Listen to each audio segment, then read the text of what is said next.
তোলা না পেয়ে মহিলাকে মারধর ও শ্লীলতাহানির অভিযোগ উঠেছে তৃণমূল কর্মীদের বিরুদ্ধে। নদিয়ার আড়ংঘাটায় ঘটনার জেরে শোরগোল পড়ে গিয়েছে। ওই মহিলার অভিযোগ, তিনি একাই থাকেন। অভিযুক্তরা তার কাছে তোলা দাবি করেছিল, সেটা ওই মহিলা দিতে না চাওয়ায় মারধর, এমনকি শ্লীলতাহানি পর্যন্ত করা হয়। ইতিমধ্যে অভিযুক্তদের বিরুদ্ধে ধানতলা থানায় অভিযোগ দায়ের করেছেন ওই মহিলা। ঘটনার তদন্ত শুরু করেছে পুলিশ। তৃণমূলের তরফে বলা হয়েছে, দলের কেউ জড়িত থাকলে কোনোভাবেই তা বরদাস্ত করা হবে না, প্রয়োজনীয় আইনি ব্যবস্থা নেওয়া হবে। 20 তারিখ ঘটনাটি ঘটলেও এখনো কাউকে গ্রেফতার করেনি পুলিশ। ফলে আতঙ্কে রয়েছেন ওই মহিলা।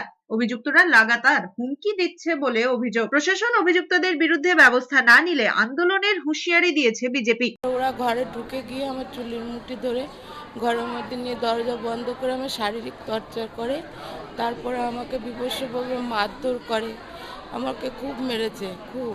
পরে হাসপাতালে নির্যাতিতা মহিলাকে দেখতে যান জাতীয় নির্বাচন কমিশনের সদস্য অর্চনা মজুমদার।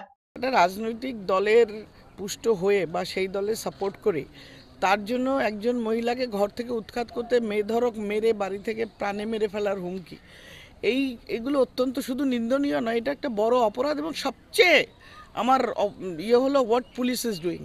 এখনও কেউ অ্যারেস্ট হয়নি, কোনো সেকশন দেওয়া হয়নি।